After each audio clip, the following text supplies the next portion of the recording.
You're listening to KUCI 88.9 FM in Irvine. The opinions and views expressed in this program do not reflect those of KUCI, its management, or the UC Board of Regents. To find out more about this talk show or other talk shows broadcasting on KUCI, log on to our website at kuci.org or check out the latest program guide. This is Asha Marcus, and I'm on location at Sacred Fools Theater for the West Coast premiere of Pure Confidence. Hi, my name is Asha Marcus. I'm with KUCI 88.9 FM in Irvine, and I'm here with... I'm Maria Mazer, the director for Pure Confidence. So, question. Why did you decide to do this piece?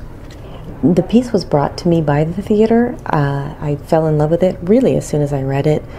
It's a really important story, I think, for our time. Right now, I think we're particularly aware of the divide between different parts of our country, different members of our country, particularly divides on racial lines.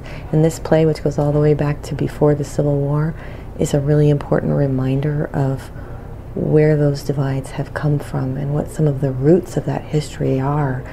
And that I think one of the things we notice today is just trying to erase the history won't work. We have to deal with it. And the play is very brave in terms of the complexity with which it deals with that history. It's also a play that is about the nature of freedom itself.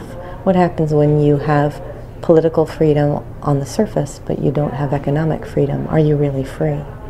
I think that some of the questions that the play asks that were important to me. Well, first of all, even though this is about slavery, it wasn't violent, it wasn't like, cruel and all that. I look at it more like sometimes being in a cage is actually very beneficial. It's very, very attractive, or even in a job that you just don't like, but it's very comfortable. Yeah. If you really, really want to become yourself, sometimes you have to break out of this and face pain and face uncertainty. And actually, maybe some people say you're worse off and all that, but at least you're free. At least you made your choice. At least you made the right decision.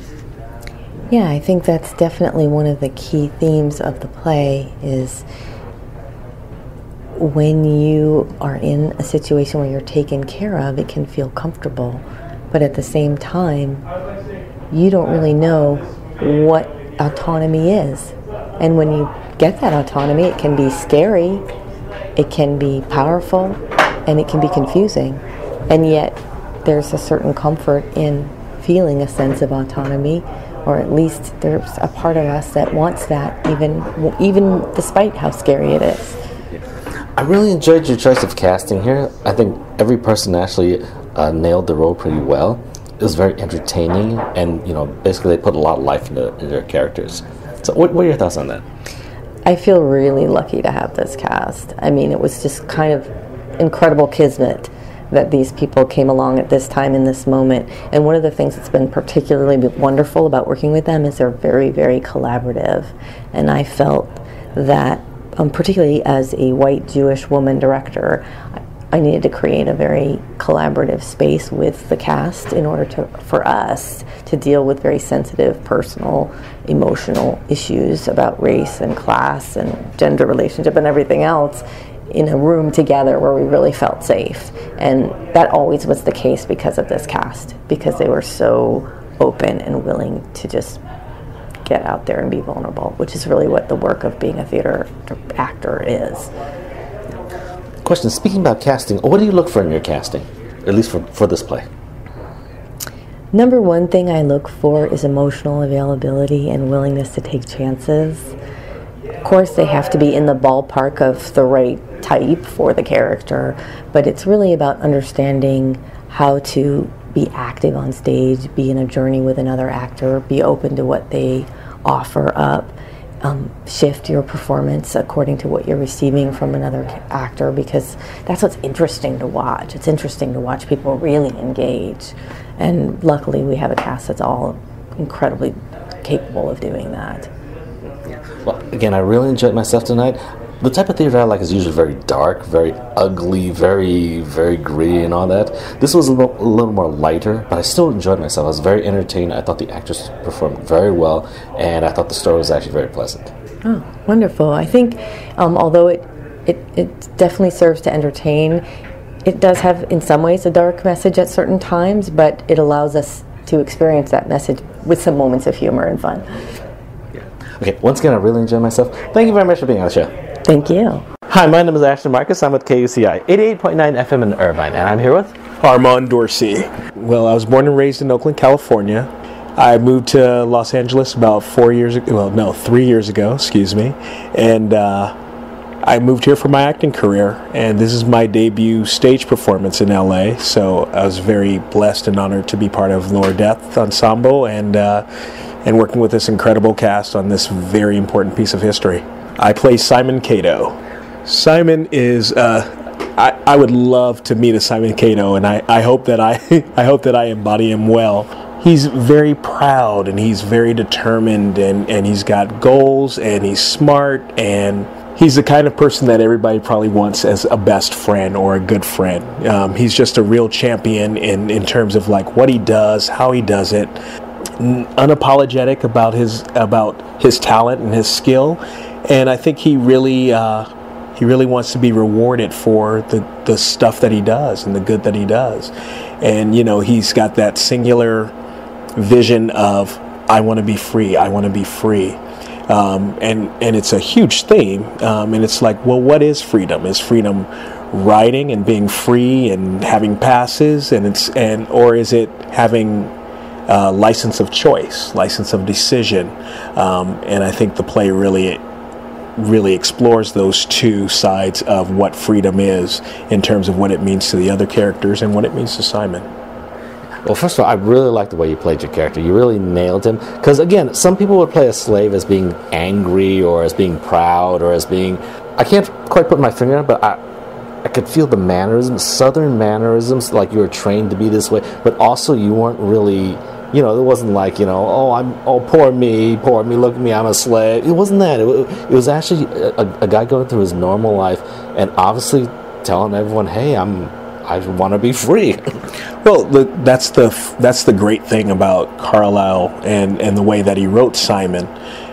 We have a lot of cues on who he is as a person in the text, and just like I would imagine, you know, I wasn't there during slavery time, but people have emotions, they have feelings, they have things that make them riled up, they have things that make them happy and sad, and those things definitely happen with Simon. There's hope, there's dreams. You can't get so much from just being angry or playing one emotion. We're human, so Simon's human, so he has a whole array of emotions that are available to him. It would be doing him a disjustice just playing the anger, which is one of the wonderful things about this story. There's a lot of stories out there about traditional slavery and what that is and what that means, and we see a big ugly side of it. Not saying that all of slavery is not ugly, but what we get with this story is we see a lighter side or a different side of slavery that was also part of reality in that time. Question, as an African American actor, what are your thoughts about playing a slave? I mean, is it like, well, I mean, the only reason they chose me is because I'm black, or is it like, I can't play a slave? No, I do not want to do this. I just can't go there. What is it? What are your thoughts on that? Well, for me, it's a piece that takes place in the 1860s. So that was what was real. That was the life. That was what was prevalent. I think people can do themselves an injustice if they don't allow themselves to play things that actually happened in history. It's a real part of history. I think it's very important that we continue to tell stories, lest we forget. You know, when you forget something, you're doomed to repeat it. That kind of mentality. Also, Simon's a very smart character.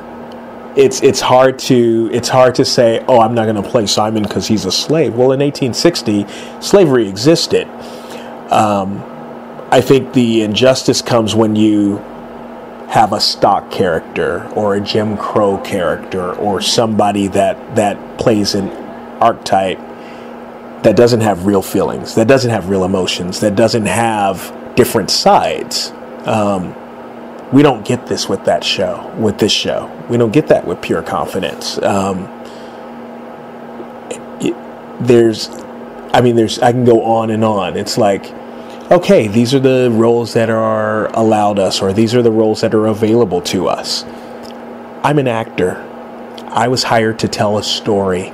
If I'm able to tell that story and it makes people think and it makes people remember and it creates dialogue and conversation, then I'm doing my job as an actor.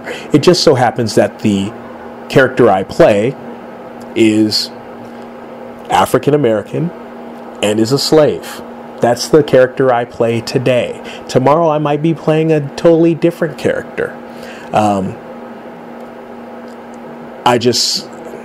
My thing is, I like to be seen as an actor who's playing a role. And today that's just the role. If my viewers decide to come out and see this piece, what should they expect to see? I think they should expect to see a story about friendship, decision, and real characters navigating through a life that's set in the time of slavery. You've got the couple who's trying to do their best within the constraints of what is legal and what is the law and what is expected. Very much like we navigate through anything. We navigate within the confinements of law, what's expected, what's normal. The time of this play, slavery is normal. And they should be, people should expect to see, okay, here's a portrait of something that occurred. This is one story. This is one side. Just like any other story about slavery or in the 1800s tells a story about this is what was happening in this part of the world. This is what was happening between these people. This is what was happening on this plantation during these times. Once again, I really enjoyed your performance. I thought you really nailed the character. You gave a lot of dignity, but in a sense also you actually clarified the message too of basically what freedom really is. Because in a sense, it could be almost like a marriage, like a woman who's basically, a husband treats her pretty well, but doesn't treat her like a human being. Gives her everything she wants, almost treats her like a pet. That's kind of like what it was. And then she comes out and says, I don't want to be treated like a pet. I'm a human being. Treat me like a human being. That's kind of the message I get. It was very clear because it wasn't hidden by, say, gunfire. It wasn't hidden by, say, whipping or that side of it. It was actually very, very clear. Okay, well, basically, I really enjoyed your performance. I thought you were fantastic. I actually enjoyed the entire piece, the entire play. And thank you very much for being on the show. Absolutely, thank you. Hi, my name is Asha Marcus. I'm with KUCI 88.9 FM in Irvine, and I'm here with... And I'm William Salyers. I'm primarily known as a voice actor. Yours is great, by the way. I probably best known for the 6 years of playing the role of Rigby on Cartoon Network's regular show. And I've done a bunch of video games and a bunch of plays. And which character did you play tonight? I played the Colonel Wiley the Fox Johnson. I think he is a decent man who is a product of his time. I don't think any of us completely escapes our time and our environment, and I think he is a deeply flawed person who thinks he's doing the right thing. I actually like the way you played your character. Again, usually Civil War pieces, I like it really dark. Yes. Because I've seen a couple Civil War pieces where I saw rape in there, I saw murder in there, I saw torture in there. Oh. Yeah, so again, that's the type of darkness I usually see. This one was a little more lighter, but again, I still like the character development. You had a lot of chemistry between the actors, and also you actually got the voice and got the manners and got the character down. Thank you so much. Well, it's I love playing morally ambiguous characters, and I think that's you've got a man who deeply loves another man as a friend, and the whole thing is complicated by the fact that he owns him, and I think that Karl Albron's play is brilliant in that it really points to the dehumanization as being the great sin, even more so than the slavery itself. The fact that, as we see in the second act, no big spoilers, but freedom can just be a word if you're not being treated like a human being. Yeah, that was one take I did notice in the play. It's like freedom isn't just isn't just a piece of paper. It isn't just a law or something like that. Right. It actually is something that you have to find within yourself, because there's some people who are actually free who really aren't free. Yes, that's right. Yeah, you can freedom to some degree is a mindset. I think what's fascinating when I was doing the research for this play, there was a period immediately following the Civil War before the white previous slave owners and the white landowners figured out a way to use the civil laws to essentially enslave people again. There was a period of relative freedom and prosperity where black people were voting and holding office, and then the white landowners kind of circled the wagons and figured out a different way to achieve the same thing. Yes, that was during Reconstruction. Correct. I hear that was very terrible times, all the way up until the 60s. Yeah, right. You could really argue that the Civil War, America's Civil War, didn't end until the 1960s. Yeah. Okay. Once again, I really enjoyed the piece. I enjoyed your character. I thought you just nailed your character. Oh, great. Okay. Thank you once again for being on the show. Thank you so much. Hi, my name is Asha Marcus. I'm with KUCI 88.9 FM in Irvine, and I'm here with Eamon Hunt. I grew up in Chicago, moved here about 25 years ago to Los Angeles. I started acting in 1980. I'm pretty much a TV actor. I got away from theater, so I'm really happy to be back doing theater. I played DeWitt and the hotel clerk. What's your take on those characters? Well, they're pretty much everyman characters. They're just they're in the play to show the audience what African Americans were dealing with in slavery, and then later, after slavery was sort of abolished, their problems changed. They didn't go away, and that's especially the hotel clerk. I'm there to show that. It was even more difficult because the Northerners didn't necessarily want anything to do with African Americans. They didn't want them to be slaves, but they were still racially prejudiced, and they didn't want anything to do with them. So Southerners had a function and a role for them to play, but Northerners didn't want anything to do with them. They just lowered the labor and all the things that we're hearing today. It's those are the things that they dealt with. Well, first of all, I really enjoyed the play. Basically, I thought it was very entertaining. It showed a side that of the Civil War that I never thought about. The racetrack. I never thought of that as part of a Civil War piece. Yeah, I was not aware of that either. That there was this whole thing in the South with horse racing and slaves being the jockeys. I didn't know about that at all. If my viewers decide to come by and see this piece, what should they expect to see? I think it's a thought-provoking piece. I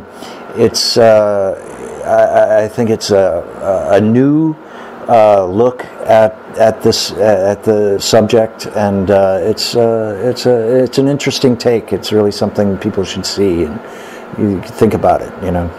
Usually, I like very dark theater. I mean, I remember the last couple of Civil War pieces that I've seen. There was like murder in it, there was rape in it, there was like torture in it. This one was a bit lighter, but when I think about it, some people don't like theater very dark. For them, they would actually enjoy this piece really well because it was very wholesome, but it actually made you think a lot too. Yes. That's what I mean. Is it? We've had a lot of stuff, movies and theater and everything about how horrible it was, and certainly it was. But here's a piece where it basically says this is the best situation you could be in as a slave, and it still stinks. So it's and it and I think it's great that. Most of the characters, even the white characters, are not monsters. Like I said, they're everymen. They're just the people who lived then, and they weren't aware that they were doing evil. And I think it helps us think about what we do. Because we don't think we're monsters either, but a lot of times we perpetuate these situations, without knowing it. Yeah, I guess that's actually a very good point. It's like, this isn't you don't see dark murderers here, but these people still caused, I guess, caused a great sin and caused a great tragedy, and they didn't even realize. They thought, well, what am I doing? I'm just making a living. I'm treating everyone as well as I can. But they were actually perpetuating racism. They were owning people. Right, exactly. You know, I mean, and how seductive. You know, like you're better than these other people. You can tell them what to do, and you know they'll smell like horse, and you don't have to. You know, and it's very seductive. I mean, you would have to be an extraordinary person to stop and think, hey, this isn't a good deal for these people, you know. So it's a little beyond what most people are able to do. Yeah. Once again, I really enjoyed the play. I enjoyed your characters. Characters also. Oh, thanks. Thanks a lot. Thank you very much for being on the show. Well, thank you. Hi, my name is Asha Marcus. I'm with KUCI 88.9 FM in Irvine, and I'm here with Tamara Graham. I'm from Detroit, Michigan. I went to college at NYU, ironically not for acting, for psychology, and I'm just happy to be here, happy to be finally pursuing my dream. I played Caroline. Caroline is strong, and she's very smart. So she doesn't always play how strong she is. So in that way, she's very kind of strategic and thoughtful about when she'll show exactly who she is, and when it's more safe to be a little more discreet about her true intentions and thoughts. You're a psychologist. What do you think about this play as a psychologist? Was it all just a mindset? I mean, is freedom a mindset? Is it actually a reality? Can people actually be slaves and just be free? I mean, like there was actually a scene there that says, you are free, even though he was a slave. Right. I mean, I think there's definitely that maybe metaphorical meaning to it. But I think in this play, especially, and just in general, in society in general, that kind of underplays how important the actual reality of freedom is. To sort of say, oh, you know, yeah, you are free. I'm not free, you're free. It sort of downplays how meaningful actual freedom was back then when people were slaves. And even now, you know, there's a parallel to many instances that are going on today where people of color and other minorities aren't as free as the majority. If my viewers decide to come out and see this piece, what should they expect to see? What should they expect to see? They should expect a show that is going to make them think, that's going to make them uncomfortable, that's going to make them feel, whether they want to or not, that's going to make them laugh surprisingly, and hopefully that's going to leave them walking away with more to discuss. Yeah, I really liked the show. I thought it was very entertaining, and I actually liked the way you played your character too, because it's actually the things you didn't say. It's the movements you didn't do that actually put you as a person of that time, as a person who you're not supposed to be outspoken. You're not supposed to do this, almost as if you're trained to be a certain way. Right. I mean, I think that was a part of, you know, the genius in a way of Caroline. And, you know, the play is meant to show the peculiarity of slavery and the relationships between slaves and their masters at that time as well. So I think, yes, she was calculating and thoughtful about when she would act or behave a certain way, but you know, I think she also had a respect and a love for, you know, the people who owned her, because she didn't really know much else, but at the same time she knew something was missing. She knew she had a family of people who looked like her, who had the same experience as her, and so I think she longed for that.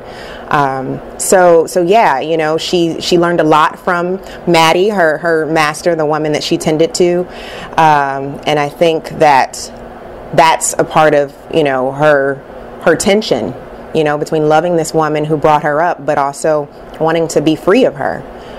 So I try to, you know, play all of those textures, because she's not a one-dimensional person. And, you know, I think this play, I'm so happy to be a part of it, because, you know, when I first heard that I was going to be playing a slave, or I was even auditioning for a slave, I had mixed feelings about that.